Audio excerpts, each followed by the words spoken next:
Ang karugtong ng kwento. Pinilit ni Breeze na humaba ang usapan nila Ann at Dale para sa mabilis na pag-trace sa location ng mga ito. Makinig kang mabuti, Miss Arellano.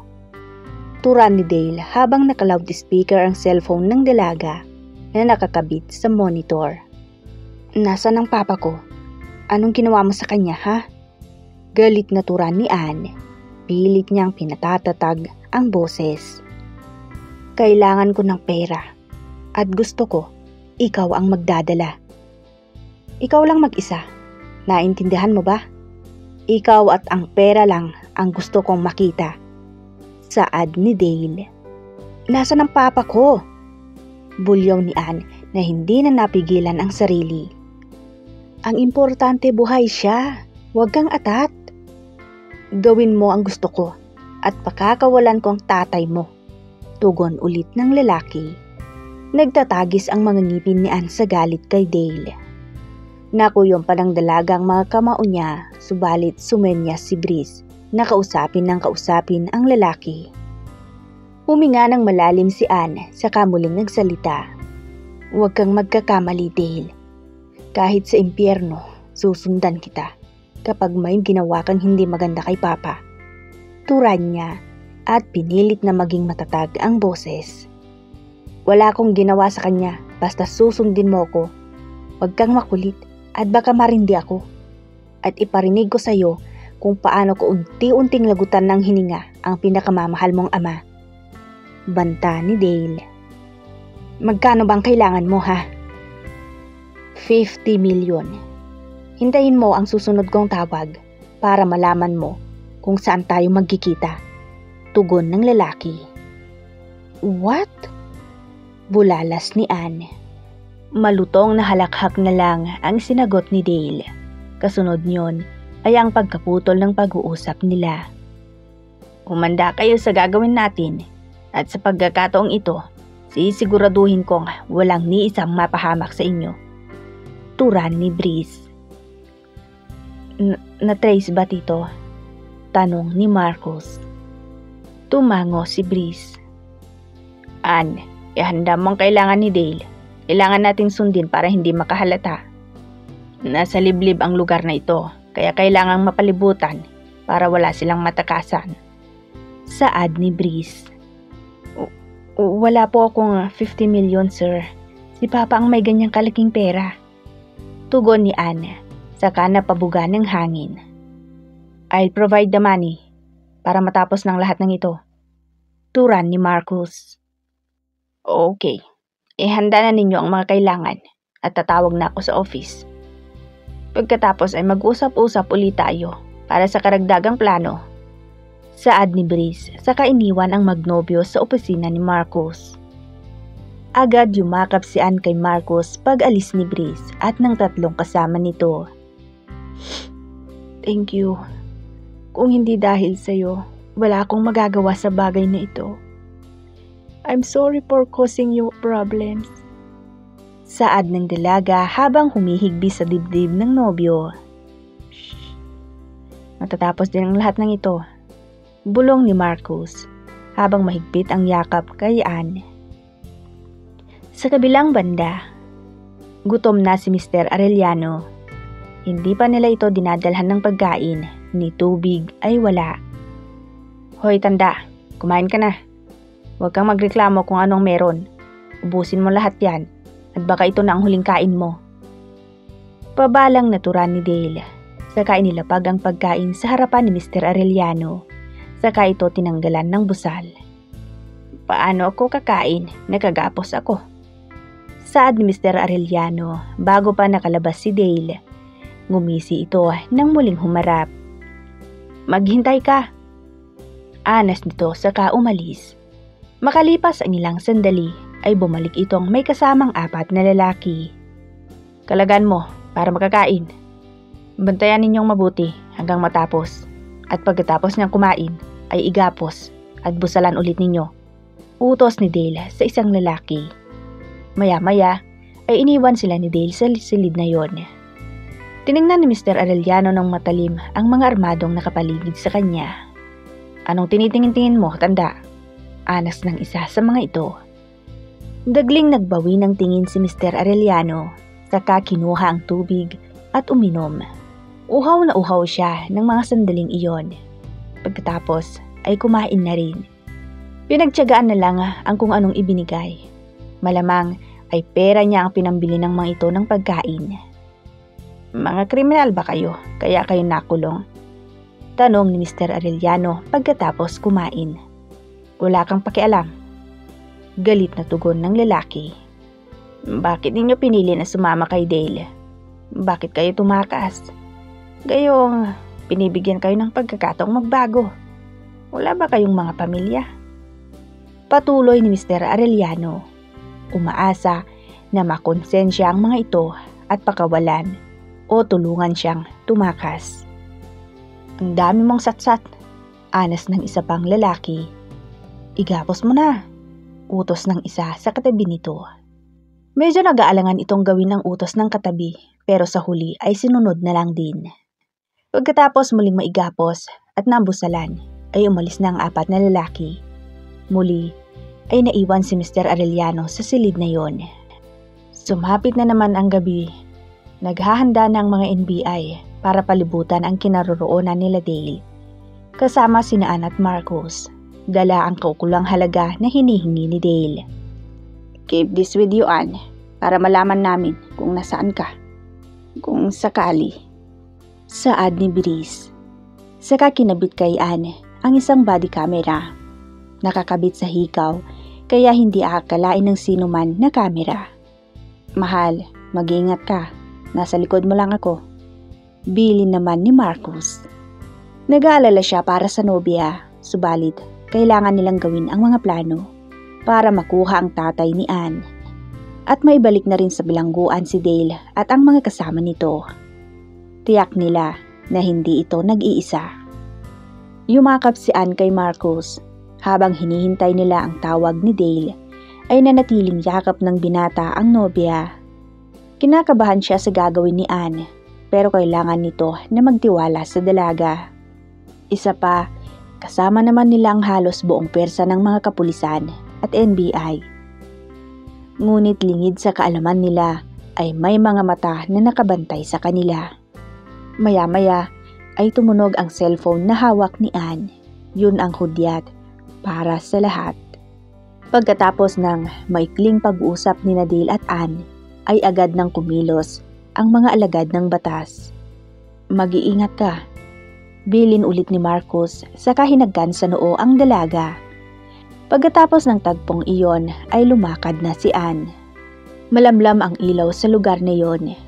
Magkakalayo ang mga street light.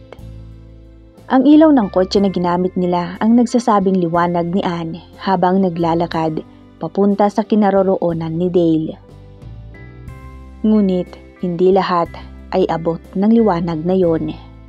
Napaigtad si Ann nang biglang may umilaw sa harap niya. Good to see you again, sweetheart. Nakangising si Dale ang bumungad. Where's my dad? Agad na tanong ni Ann. Relax. Kasama ko siya. Lumapit ka pa. Tugon ni Dale. Ibibigay ko sa iyong pera kung ibibigay mo sa akin ang papa ko. Sabay, Dale. Sabay. Turan ni Ann. Ngumisi lang si Dale. Pagkatapos ay lumitaw ang mga kasama nito at pinalibutan si Ann. Kunin ang pera at ang babae. Utos ni Dale sa mga ito. Wala ka talagang kasing sama. Sigaw ni Ann. Walang makakarinig sa'yo rito kahit magsisigaw ka pa. Magiging akin ka na rin. Turan ni Dale na humalakhak. Hinablot ng lalaki ang suitcase na hawak ni Ann. Pagkatapos ay hinawakan naman siya ng dalawa. Bitiwan ninyo ako. Hasik ni Ann sa kabuong lakas na hinablot ang kanyang braso. Subalit, mahigpit ang pagkakahawak sa kanya ng mga lalaki. Ilabas ang matanda. Gusto kong makita niya kung anong gagawin ko sa pinakamamahal niyang anak. Utos ni Dale matapos maigapos ng mga lalaki si Ann sa harap ng sasakyan. Kitang-kita ng dalaga kung paano lumuwa ang dila ni Dale habang unti-unting binababa ang zipper ng suot nitong jeans. Parang isang asong ulol na hayok sa laman. Hindi ko hahayaan na maging masaya kayo habang ako ay miserable. Mariing turan nito. Hayop ka! Hasik ni Anne, saka dinuraan sa mukha ang lalaki. Lalong sumidhi ang galit ni Dale matapos ang ginawa ni Anne. Kaya hinawakan siya nito sa mukha. Namilipit sa sakit ang dalaga dahil sa pagbiga nito sa kanyang mukha. Wala ring nagawa si Mr. Arellano dahil may busal sa bibig at nakagapos din ang mga braso nito sa likod. Akin ka na ngayon, mariing sambit ni Dale. Subalit, hindi pa man dumadampi ang bibig nito sa dalaga ay lumitaw na ang mga NBI. Napamura si Dale saka mabilis na tinutok kay Anne ang baril. Wala na itong pakialam kahit nakababa na ang pantalon. Ibaba niyo ang mga baril ninyo, kundi hindi ako magdadalawang isip na kitlan ng buhay ang mag-amang ito. Sigaw ni Dale. Nagtatago ka na naman sa saya ng babae, Lianes. Sigaw ni Marcus na sumulpot na rin. Hindi ka rin nadala sa nangyari sa'yo, no, Mr. Montecristo? Nakangising turan ni Dale. Dalhin ninyo dito ang matanda. Utos ni Dale sa mga kasama nito at agad namang sumunod ang mga ito. Pagkatapos maihatid si Mr. Arellano sa tabi ni Anne at nagtaas na ng mga kamay ang mga ito bilang tanda ng pagsuko. Mga duwag! Hasig ni Dale sa mga ito. Lianes, sumuko ka na lang ng maayos. Sigaw ni Brice. Nandito na naman palang matandang sip-sip sa mga kilalang tao. Nakangising turan ni Dale. Lianes, walang magandang patutunguhan itong ginagawa mo, kaya sumuko ka na. Sabi naman ng isang hepe ng mga pulis. Pakawalan mo ko. Mariing sambit ni Anne. Walang magiging masaya sa inyo. Isasama ko kayo sa impyerno. Galit na wika ni Dale. Handa na sana akong magbago para sa nanay ko. Pero anong nangyari? Pinakulong ninyo. At ngayon wala na siya. Wala na rin patutunguhan ang buhay ko dahil mag-isa na lang ako. Dugtong pa nito. Ikaw lang ang hindi magiging masaya dahil marami kang sinaktan at ninapakang ibang tao. Kahit kayo ang dahilan ng pagkamatay ni Mama, ay binigyan ko pa rin ng respeto ang nanay mo. Kahit hindi siya naging mabuting tao sa akin. Kahit kailan ay hindi ko hinangad na mangyari ang bagay na yun sa kanya. Turan ni Anne habang patuloy na nagpupumiglas. Kung nagpakasal ka na lang sana sa akin, hindi ako magiging ganito. Mahal naman kita Tugon ni Dale. Hindi ganito ang pagpapakita ng pagmamahal, Dale. You show that love in a wrong way. Because you never give me a chance. You run away from me. And you hide behind that playboy. Mas ginusto mo siya kaysa sa akin. Puno ng hinanakit na turan ni Dale at bumaling kay Marcus. Ayokong magsinungaling at magpanggap, Dale. Nagpakatotoo lang ako sa sarili ko at sa lahat. I will never settle without love and compassion. And you will never understand that. Dahil makasarili kang tao. Sana noon pa nagbago ka. Baka natutunan pa kitang mahalin. Sana ginawa ko na lang ang lahat ng nais ko noon sa'yo. Kung alam ko lang na ganito ang mangyayari, inangkin na lang kita. Hasik ni Dale. Sumuko ka na lang. May pagkakataon ka pang magbago, kahit sa kulungan. Tumahimik ka. Hasik ulit ni Dale sa dalaga. Gusto mo unahin kong isuko ang tatay mo kay Satanas, ha? Dugtong pa nito, saka tinutok kay Mr. Arellano ang baril. Lianes, wala ka ng kasama. Wala ka ng tatagbuhan. Agaw ni Brice sa pansin ng lalaki. Tumahimik ka, tanda. Hindi ako natatakot kay kamatayan. Sigaw nito pabalik. Pasensyahan tayo, Antonio. Pero lintik lang ang walang ganti. Baling ni Dale sa ama ni Anne. Sige, gawin mo. Tuluyan mong itapon ang buhay mo. Sa tingin mo, matutuwa ang nanay mo sa mga ginagawa mo, ha? Alam ko nang pinagsisisihan niya lahat ng mga nagawa niya bago siya nawala. At tiyak na hindi niya sasang-ayunan ang mga ginagawa mo. Hasik ni Anne sa kabila ng kabog ng kanyang dibdib.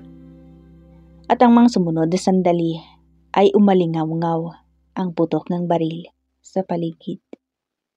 Pa! Sigaw ni Anne. Doon ay nagkagulo na at lumutang na ang mga NBI na nakakubli sa talahiban. Nakuhang makatagbo ni Dale. Where do you think you're going? Tanong ng isang lalaking nakaitim na humarang sa harapan ni Dale at tinutog dito ang hawak nitong sandata. Hindi sumagot si Dale. Sa halip ay inundayan ng suntok ang lalaki, ngunit hindi tinamaan. Tumakbo si Dale pabalik sa kinaroroonan ng sasakyan ni Mr. Arellano. Doon ay muling umalingaw-ngaw ang putok ng baril. Hindi na inalintana ni Marcus ang panganib. Tumakbo ito agad papunta sa kinaroroonan ng mag-ama. Agad na kinalagan si Mr. Arellano na nakahandusay sa gitna ng kalsada at hindi muna pinagtaunan ng pansin ang lalaking biglang sumulpot. Pinalibutan na sila ng mga pulis sa pagkakataong iyon. Hindi galing sa mga NBI ang mga putok ng baril, kundi sa isang nakaitim na lalaki. Sino ang lalaking yon? Isang malaking katanungan. Sino nga ba ang misteryosong lalaki? At ano ang nangyari kay Mr. Arellano? Abangan ang kasunod. Pasensya na po kung ngayon lang ulit ako nakapag-update dahil kung noong mga nakaraang araw po yung internet ang problema namin. Nitong mga 2 araw na nagdaan naman po ay yung kuryente namin po na patay sindi. Kaya pasensya na po kayo. Sana maayos na po nila kasi 2 araw na pong umuulan dito at malakas ang hangin.